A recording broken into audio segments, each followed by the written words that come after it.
Welcome back to The Takeout. The U.S., Canada, and Mexico are working towards renewing their continent-wide trade agreement with a July 1st deadline looming. The leader of Ontario, Canada, Premier Doug Ford, is in Washington today pushing for the pact. He's a friend of the show. You may remember he outraged President Trump last year with his anti-tariff advertisements and for how he temporarily placed a tax on electricity being sent into the U.S. But now he's striking a more conciliatory tone. We caught up with him on Capitol Hill this afternoon. Here's part of our conversation. Premier Doug Ford, good to see you again. Great to see you, Ed. Thanks Welcome for to having Washington. Me. Yeah, thanks for having me on. You have come to town for a series of meetings with industry leaders Yes. and lawmakers. Lawmakers. Yes. What's the pitch? Well, the pitch is building Fortress North America. Just putting a ring around North America, making sure when we protect North America for countries like China, then our economies grow, jobs grow, investment grows, production grows, cost of goods go down. So that's what we're promoting. We're promoting that we can supply the U.S. as much energy from Ontario that they need, critical minerals. We have more critical minerals than anyone in the world. And our economies are so integrated together.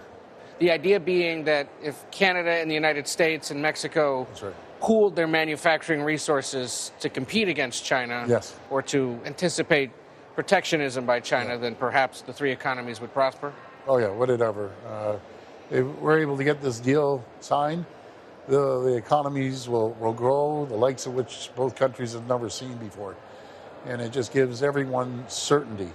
Because there's so much uncertainty. People want certainty, they want stability. Because there's investments on hold right now in the U.S. and in Canada until we get this deal done.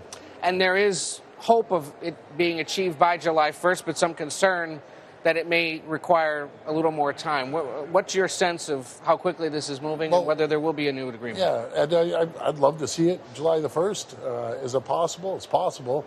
Is it likely? Maybe. But it might extend a little further than July the 1st. You did have meetings with lawmakers, Democrats and Republicans? Both. And what's Democrats, the reception like? They want to get this thing done because each one of their districts represent a lot of manufacturing. We're the number one customer in the world to the U.S., and the U.S. is our number one customer. So we need to get this deal done, put certainty, and then investments will come. I've noted in reading the Canadian press Yes. that they point out this is a slightly more diplomatic overture by you after the moves last year to remove American goods from provincial stores, the advertising that was run that needled President Trump. Why the change in tactic, and does it have anything to do with the fact that Canada appears now to have gone 2 quarters with negative growth, therefore technically in a recession? Well, I guess that'd be the exception to Ontario. We've seen tremendous growth. Back-to-back months, we've seen 42,400 jobs. April, another 42,000 in May as well. And so we're seeing tremendous growth right now in Ontario. But we need to work together. And there's going to be a time, and the time is right now, that the U.S. Needs our energy. We keep the lights on and businesses open with the lights on. 1.5 million homes and businesses in New York State and Michigan and Minnesota, and I want to ship more energy down to the U.S. As China wants to take a strong hold on all critical minerals around the world that they have right now, to the exception of one place, and that's Ontario. I put legislation in that would ban any Chinese companies to buy any of our critical minerals. Who do I want to send our critical minerals to? Our closest friends and allies, the U.S.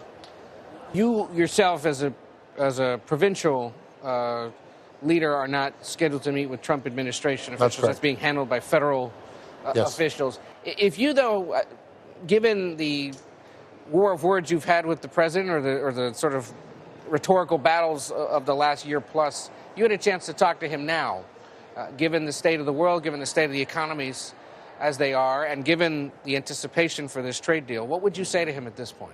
I would say you signed a great deal last time. Let's move forward. If we have to tweak it, let's tweak it, because livelihoods of people in offices and factories rely on the two-way trade with Canada. And when China, again, is controlling all the critical minerals, your closest friend and ally has all those minerals and more. We have the energy to build your data centers and your manufacturing facilities were critical. And we're so integrated, our economies. No matter if it's the auto sector, the parts go back and forth across the border 8 times before it gets assembled in Ontario or in the U.S. somewhere. And we've been the closest friends for 250 years. We feel like we're part of the family. And we need to get this done for the sake of both economies. Your raising concern about China comes, however, as your prime minister was attempting to open up the Chinese market to more Canadian business and investment. How are we to see that contrast? I couldn't agree more. We should have never let those vehicles in. Over 49,000 EV vehicles. They're a direct attack on our auto sector here and in the U.S. I just totally disagree with that. The Prime Minister and I see eye to eye on the majority of things. That one we don't see eye to eye on at all. The idea of bringing Chinese electric vehicles into Canada. That's correct. 49,000 of them.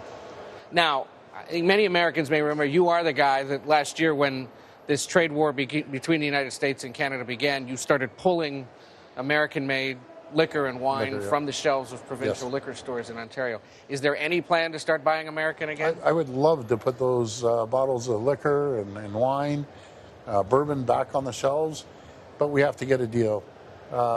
These tariffs are really hurting our steel industry, our aluminum industry, our auto sector, dairy sector, lumber.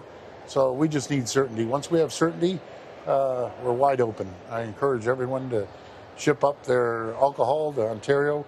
Once that deal's done, we're the largest purchaser of alcohol in the world. It's called the Liquor Control Board of Ontario, and we welcome them. You can catch my full conversation with Ontario Premier Doug Ford on your favorite podcast platform. We thank him for taking the time.